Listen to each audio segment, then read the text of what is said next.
Welcome back to Team Swim Circus, and we're here with the live duel today.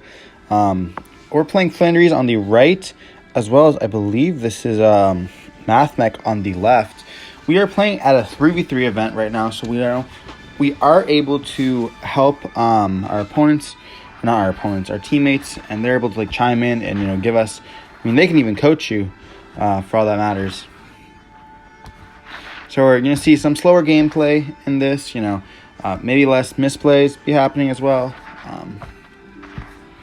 But yeah, definitely it's slower pace, not as quick. And we're just gonna see some siding in or some shuffling here.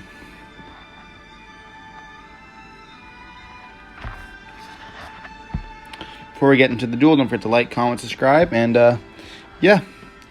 3v3s are very fun. I don't know if you guys ever played it. You're in teams of 3, and you each play. So I'm player A right now.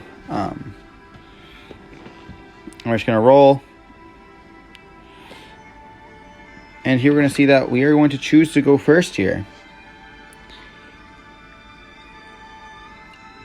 We're gonna start off. It looks like by normal summoning Robina, activating the effect here.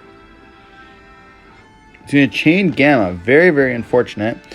Nothing we can do with that. It's just if he has it, he has it. You can't really play around it.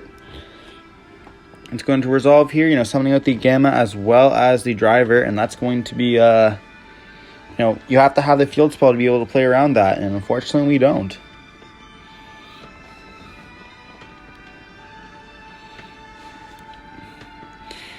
Here we're going to pass, setting one card and passing. Not the greatest. Here we're just talking to our teammate. In the standby phase, we're going to shift her. He's going to call by the grave it, just being unreal. Having the card, maybe there's reasoning to believe that we should have activated it during our turn, but didn't. So he's going to see Circular is going to send Sigma. Sigma effect's going to summon out. Then Circular is going to be able to search for the Speller Trap. Most likely the trap here, super factorial. And from here, it looks like he has it in the bag, being able to overlay right away. Not even committing to a normal summon yet.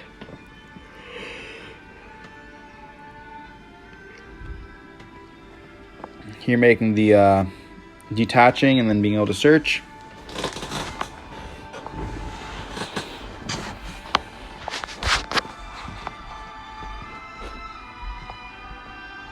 Searching for the diameter here. So now we know he has diameter, he has circular, as well as the Sigma engrave. Or I guess he has diameter in hand, so he's able to normal summon it. He does have Small World here, being able to banish the dead Gamma. The Nibiru to go for the Archphoenocentric, which can be able to pop our back row. Them all being lights do fit the description, so he's able to search it.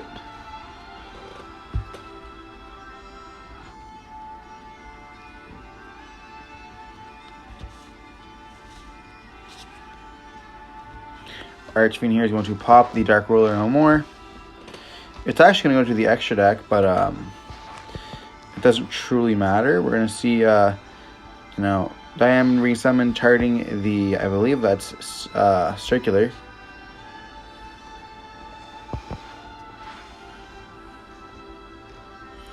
Going for the Update Jammer, and that's going to be game. That's access code OTK, so we're just going to scoop that up there. No reason to play that out. He just opened sometimes lucky like that,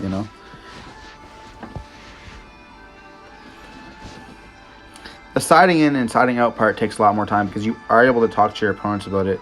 And they might have, or not opponents, your teammates about it. And sometimes they have more views on, like as we can see here, he's showing the person on, I'm guessing in front of him if you're watching. The player beside him though. Showing him what he's taking out and stuff like that. And here we see the extra hand coming in, showing what the side out and side in. It's very difficult like that, sometimes a lot of time they have a really good player in the middle, so they're able to help both players.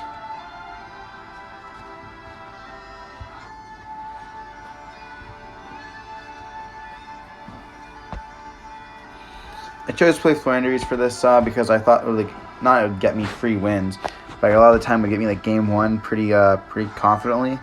And then like you're able to like overcome a lot of the time, like because only 2 people have to win, and a lot of the time you can just like take wins easily with Flu.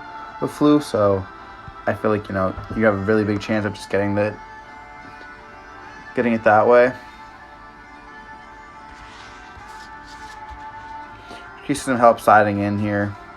It is 15-minute rounds, so there is a lot more time in the game to play. Game 1 was really quickly. Around like 10 minutes long, so we still have 40 minutes on the clock.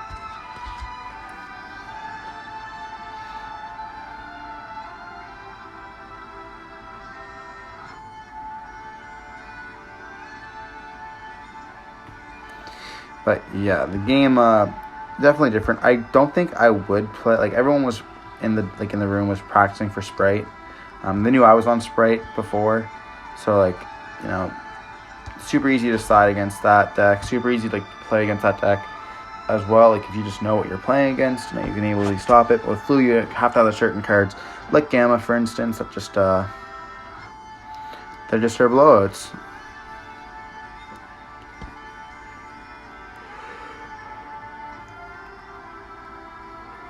Here we're gonna go first once again.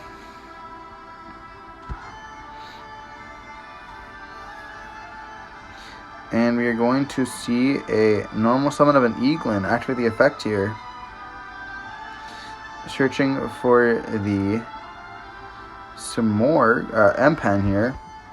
Going to change roll, but we have to normal summon first. So this is explaining, the fact that you can't be drolling on that. I have to normal summon first, and then he gets to droll. Here it is explaining it.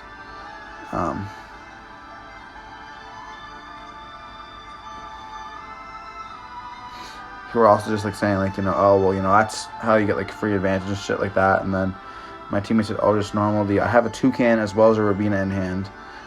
So here I just normal summon the Toucan, and then on res he drolls, I set one and pass.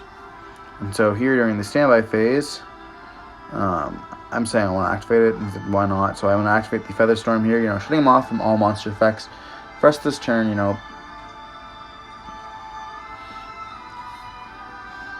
shutting off his circular, he's able to set a card, and he also could set traps.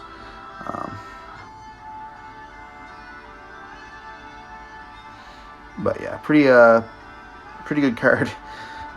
Definitely when the game state is super simplified, or you are getting drolled, stuff like that, having that on the field, being able to just stop it instantly is very, very big.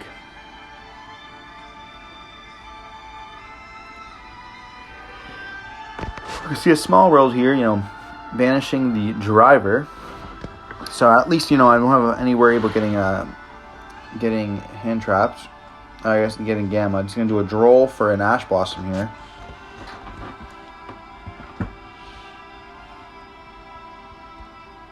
Kind of crazy that you could have just searched another droll if you really wanted to. But we don't have the M-Pen here, so I guess he's trying to stop the M-Pen.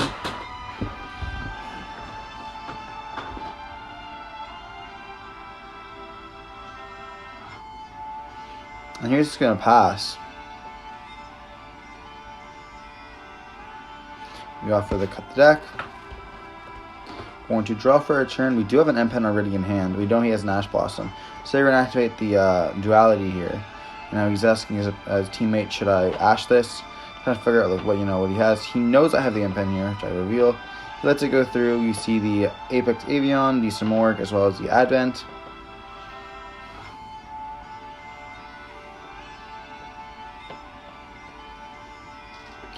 Apex Avion definitely is not the play here.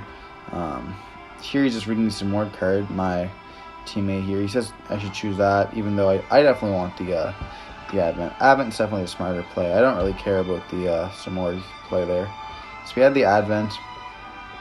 Doesn't play around Ash Blossom, but it does get me another monster I need, and the field spell as well, so.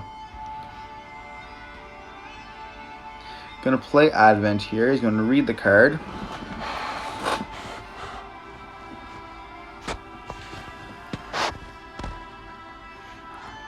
Banishing the Stree from hand. I think that's Stree.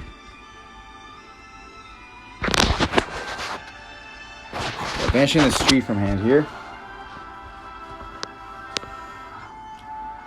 which will most likely search me for the, I'm just going to let it resolve here.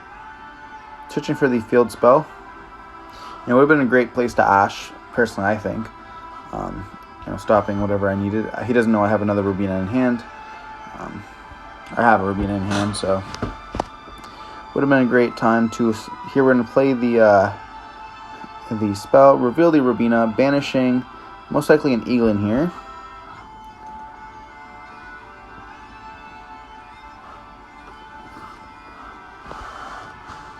Then we're immediately getting able to normal summon, activate the effect of the Stree, being able to add the barrier statue here, and being able to immediately normal summon. Here we're going to activate, the effects, adding back the Rubina here as Chain Link 2, defending that Ash Blossom.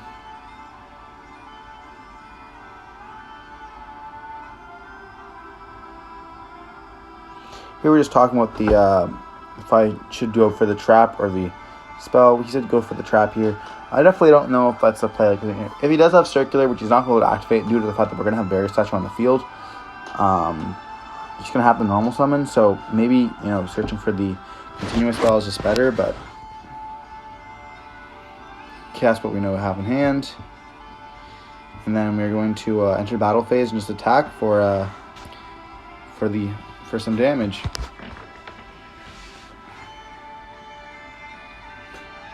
We're going to set one and pass. Well, wondering what card it is. Having one unknown in hand. Like here, he's not able to special summon unless he has Dark Ruler. He could have Dark Ruler no more here. But we know he has Ash Blossom, so he's going to activate Lightning Storm here. Getting rid of all the monsters. Very good against Flu.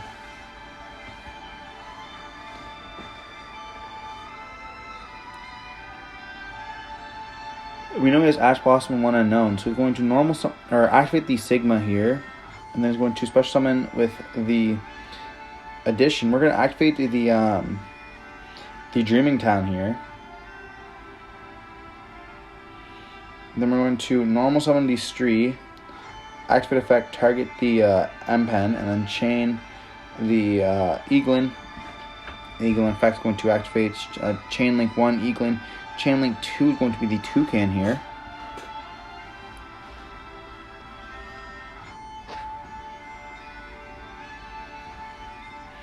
Eaglin's going to be able to search for the for most likely the Ryza. Being able to start bouncing as well as, activating the Dreaming Talent on resolution. If I summon it, could be quite good. Going for the Ryza here. And we immediately normal summon. We're normal summon the Toucan and then targeting the M-Pen.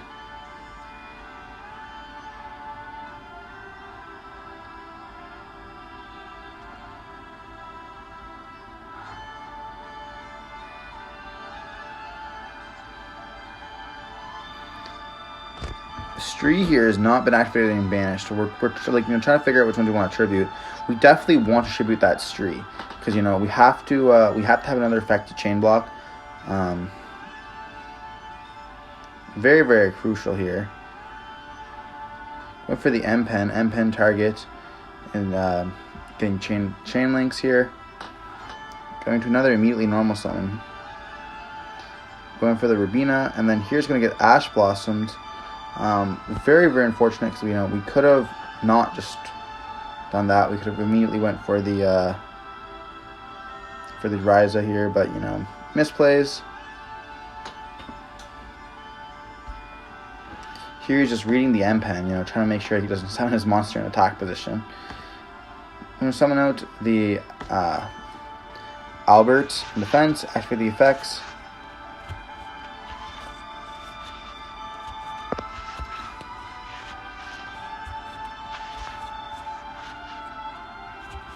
Going for the circular here.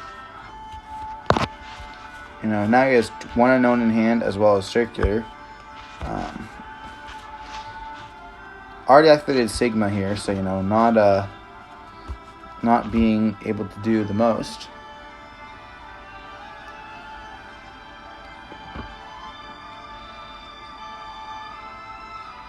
I'm gonna activate circular, sending the diameter, special summon itself.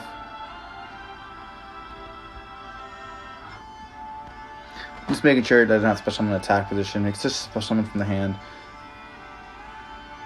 You see the last card in hand going to be a normal summon, and then he's going to activate the effect. And here we are going to activate our effect of the map.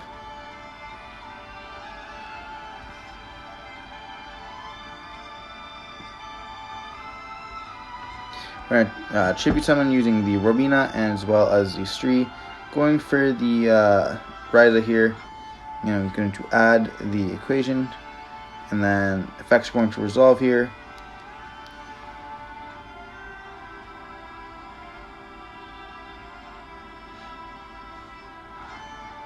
Here we have both our teammates, you know, trying to figure out like what we should bounce here. If we do bounce the, you know, here we were able to flip all the monsters face down the Dreaming Town.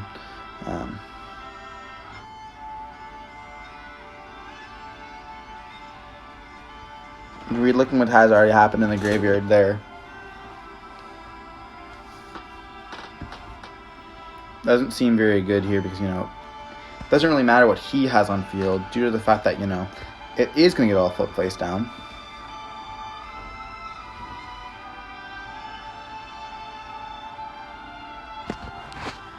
And we know all he has left in grave is all he has left in hand is a Monster Reborn, but a Monster Reborn is not going to do much when all his monsters are flipped face down.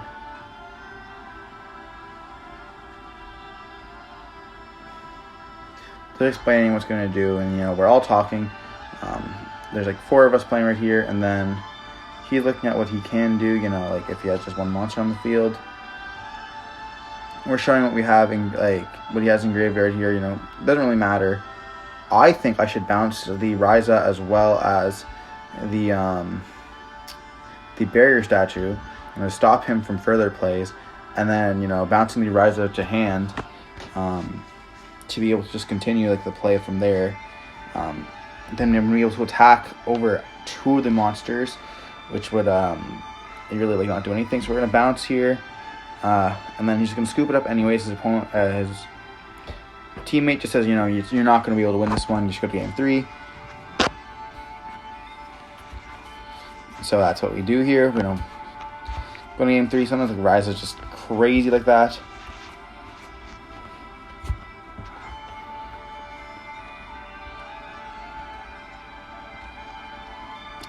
I really like the card, to be honest. Rise is honestly correct. I like Flu.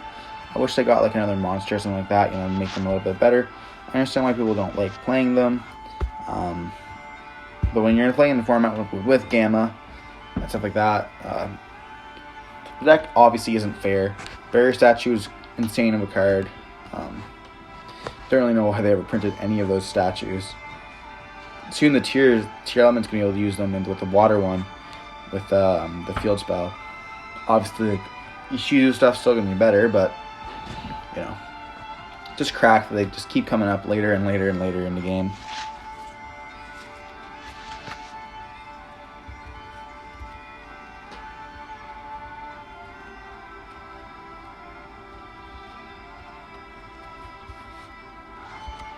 So now for game 3. We know most likely he's going to go first here, so we're going to have to side in like a bunch of cards like Evenly Matched, Dark Ruler No More, just stuff like that. And we can also side in Ultimate Slayer here, because we are playing the Toad, which is going to be able to send, you know, bounce back. We're playing Toad for like the Exorcister matchup, as well as Mathmech. If they don't go into the links, we are playing the link one as well, but you know, just in case we're able to send Toad and Toad bounce back. Never really dead. Then you can send Toad once again and bounce back Toad again. Kind of crazy. So here we're going to see a circular effect, you know, sending the most likely a Sigma, summon itself, and then Sigma's going to summon itself out. Just, you know, so free. Just, here we're just, you know, showing what we have in hand. believe we have Shifter and DD Crow. Kind of unfortunate here. Right on this moment here, we should D-Shifter. But we chose not to for some reason. But yeah, definitely just rip D-Shifter right now with the play, because then you can't go into his XYZ and immediately detach. But we don't. So he's going to go into the XYZ, and he's going to be able to activate the effects here, detaching, keeping them engraved. It's so good for Super Factorial there. Not having any like Mathmech engrave kills a deck.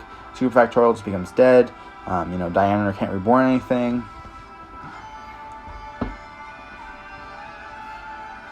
He would be able to search for like a subtraction or addition here, but he's just able to go for the diameter, summoning it out, and getting out the circular here. And here we decided to chain D-Shifter, kind of salty about that, as you can see. Definitely misplayed there. I would say cost me the game, because, he would be able to go into like links by searching the addition or subtraction. But it doesn't really get you anywhere, especially with like, get you IP maybe. Splash Mage does nothing, can't really summon out, but he does have his normal summon. So if nobody has left in hand, he could go into like an IP and then a normal summon monster. But that's about it, I guess.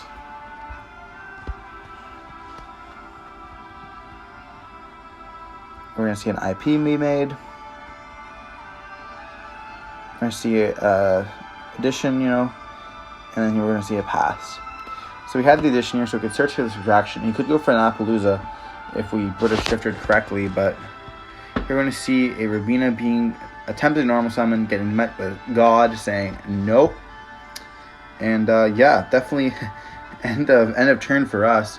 As you guys can see, judgmenting a normal summon is kind of crazy. It just shits on the deck. Stopping any of the normal summon just kills the deck.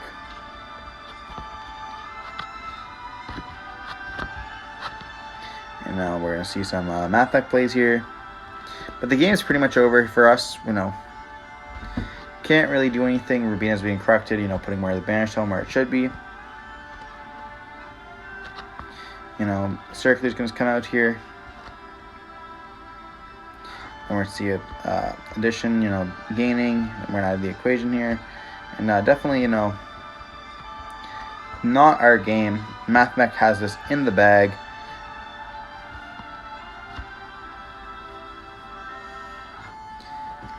We're going to see I believe they're going to XYZ here.